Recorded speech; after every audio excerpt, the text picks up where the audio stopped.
Hi guys. I always have people asking me about my hair. So today while I talk, um I'm going to let this big old mop down and I kind of not did not want to talk about my hair today, but I think a lot of people ask and wonder. So my hair is only this long right now. Um and I haven't put anything really in it. I've just washed it. So it's just here. And I am not a beautician, and I just use my own shampoo for my company. But some people like to go, how do you brush your hair? Like, how do you do this? So here I am. I'm brushing my hair. I keep it up in a bun, so it's not usually that big of a deal. But what I really wanted to there's a snack. But I really wanted to talk about today was not shampoo and conditioner, but this is like my natural form here. But what I really wanted to talk to was I already posted earlier this or last month about some stuff that was happening that, wasn't so fun in my life. And I've kind of had to relive some of that. And it's kind of a downer. But I don't like to think of things that happen as a downer. So I always like to figure out how I can make something better from that. Hair tip, I always comb down. Sorry, I'm scatterbrained today. I always comb down, and then if there's tangles, I don't pull, because this is how you get your ends broken off. And I start down at the bottom, and then work my way back up to the tangles. Okay? Sorry. So, total long hair tip, but there you go. And then I'll put it back up. So, I don't like being a downer. I like life to be happier. But you can't go through life just hoping that bad things don't happen. So, bad things happen all the time. And I'm so glad that there were so many of you that were so, that could commiserate with me and that understood about losing babies. And that's a really hard thing. I know there's a bunch of you, like a bunch, that didn't say anything that have experienced the same thing. And that was great to have everybody together, working together with me. There were a few of you that went through it together with me around the same time, and that was great. But as life always does, okay, I'm putting my hair back up.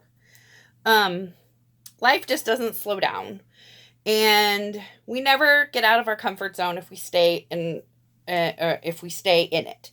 So we have to move forward. I kind of think about it like high school or just school in general, where you have to learn something new and kind of apply it, and then they test you, and then you move on to something else. And so in life, we get a trial or something bad that happens, and then we have to apply what we've learned from it, and then we have to move on. We take a test, like see if we can do this. Did we manage to get through it? And then we move on and we learn something new. And so every time a new trial comes up, I just think of it as a new unit from school. And the test is if I get out of it alive. And what I learn from it is what I choose from my studying of what happened to me. So what is all this ambiguous? So,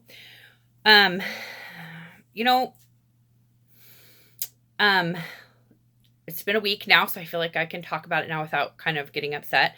Although I really wasn't that upset when it happened anyways. But we come to Phoenix. We live outside of Phoenix now, but we come into Phoenix, about an hour drive, every week. And we visit with Michael's family that lives here. All my family lives south, but all of Michael's family lives up here, so they can see the kids. We can hang out. And so we leave our house, but we live in a really super quiet neighborhood. It's very secluded, way out in the middle of nowhere, and all old people live around us. They're all retired. They're home all the time. So, and if you look back in the logs for Pinal County, we haven't had a break-in out there in decades, literally. So, we felt really safe. We let our kids play out front without supervision. We live at the end of the street. There's no through traffic or anything. So we feel pretty great out there. And I felt great about having my kids out there. And that's why we bought a house way out in the middle of nowhere. Michael has to commute an hour and 20 minutes every day. And, but it's worth it to him to have a safe place for the kids to be. So we live out there, and our house was broken into one of the weekends we were gone. Last weekend. Well, the 22nd. So anyways, when we came home, the window was broken and our TVs and everything was gone. My jewelry box was, my whole armoire was gone. They just ransacked our whole house. And, you know, they did it. And it sucked. But, oh well. Okay? Like, oh well. What do you do? We called our insurance company and we made a list of things that were stolen and they're cutting us a check. They're just things.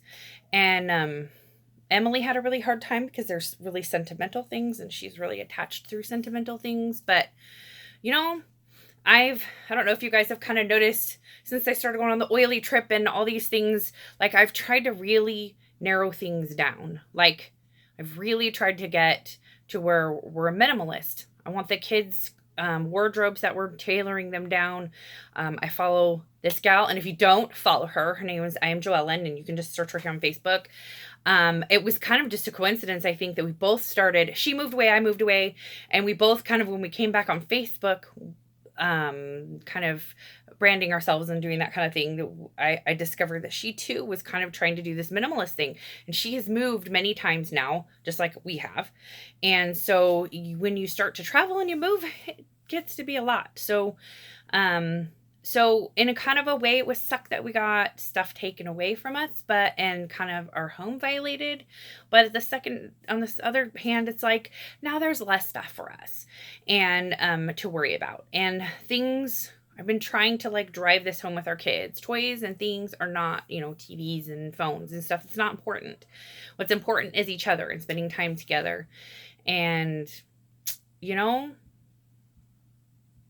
I think probably the biggest thing that I can learn from this, and I kind of already learned because it happened to one of our family members, take pictures of everything. Every time you buy something new, take a picture of the barcode that comes on the package so you have the serial number.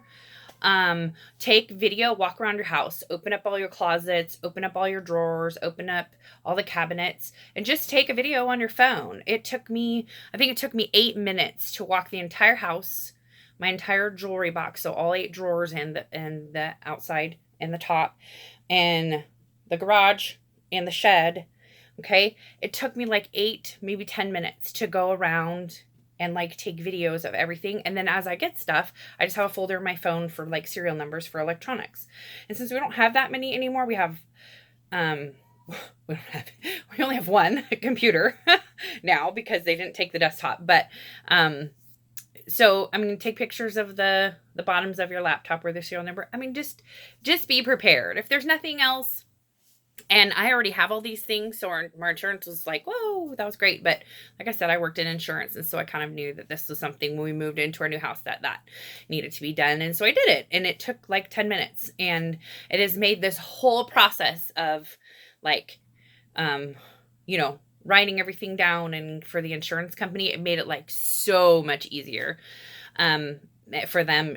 And it happened on Sunday night. And we called it in over the next 24 hours or whatever. I wrote down everything, looked through all the pictures and the videos, wrote down everything and what we paid for it, and uploaded it that night. And then by the morning, uploaded it with all the pictures and everything that I could send them. And like, it's just been super easy. So I would never say that being robbed is fun or that is something that I would like to do every weekend, but it was a lot less stressful. Now, the bigger problem here, and I'm sure you guys all understand this part, but they stole our safe. So inside of our safe was our marriage certificate, birth certificate, social security cards, passports, all of that stuff. So the actual physical stuff was easy. Like getting the windows fixed, getting the broken gate fixed, getting all that stuff's the easy part. Our biggest problem was protecting identity of our kids. And if you haven't done that yet, super duper get on it. So, cause that's taken up most of my time and money, right?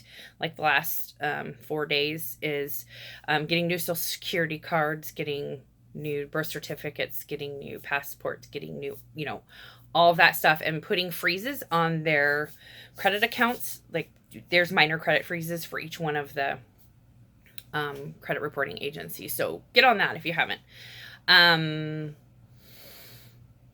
and I'm not doing this, so everybody please don't, like, if you want to commiserate with me, oh my gosh, that happened to me, that was horrible, cool, I'm with that.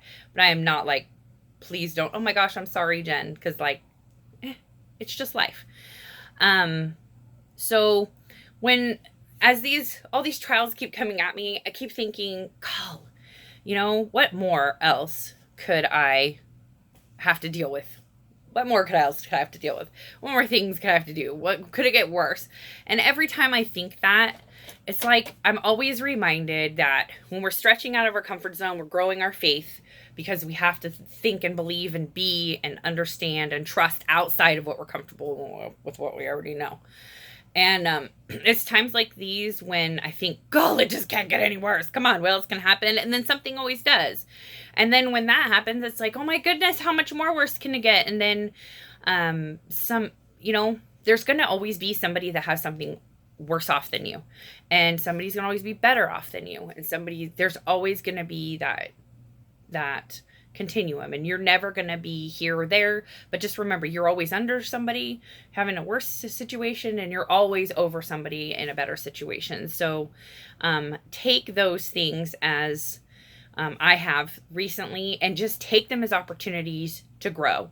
An emotional reaction I would have had 10 years ago to being broken in would have been anxiety and stress and crying and feeling violated and like wanting to move out of my house and sell it and leave and be whatever.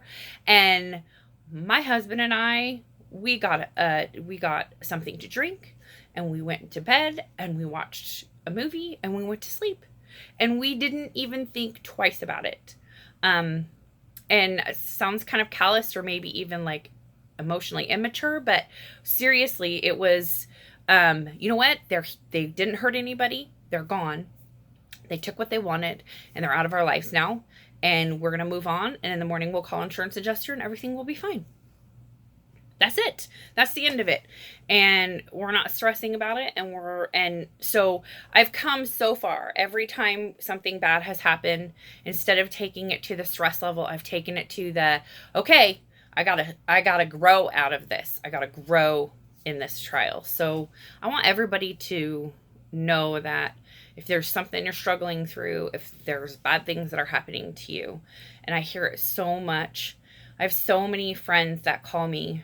I'm their shoulder, and they call me and this is going wrong. My mother-in-law is being a witch, or my boss is just being a jerk, or, I'm having this physical problem, or like everything, relationship problems lately. I mean, it's just been this onslaught of not just my own problems, but everybody around me coming to me for help. And I love it. Please, you guys don't stop calling. Keep calling me. I'll apply oils when I can, if it will help. But advice is always my favorite thing to give away for free. So, yeah, take pictures, take videos, make note of serial number, save it to your cloud if you can, if you have one. Learn about it. Learn about yourself. Learn about others. Stretch yourself outside of your comfort zone for those things, because that's the real test, is when that trial comes at you again, or one similar to it. If you can barely feel the bump in the road from those trials, you're getting better, and you're growing, and like, sorry to get Jesus on some of you, but that that you're placing that much more faith in the Lord, and that you are moving forward because you have faith that will be taken care of later, and that you have strength in Him. And that's just the truth right there.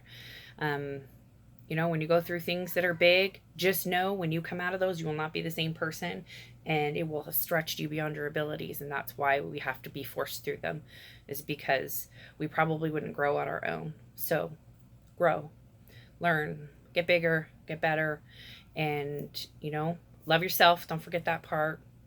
Have a little faith in whatever it is that you have faith in, and don't give up. We're all here, and we're all in it together. You guys know I'm here if you need me.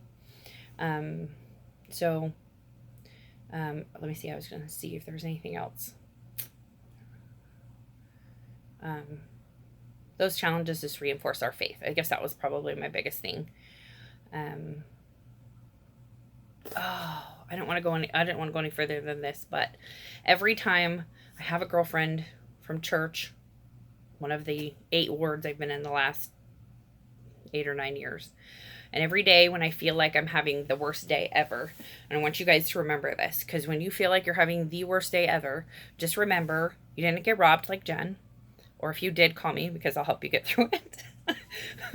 And if you think that your life is really, really bad, then try moving cross country with 3 special needs kids. I think she has 3 special needs kids, and go cross country with 3 special needs kids and have them vomiting and diarrhea out of every place and not have any paper towels and not have any way to clean in the middle of nowhere, in the middle of moving.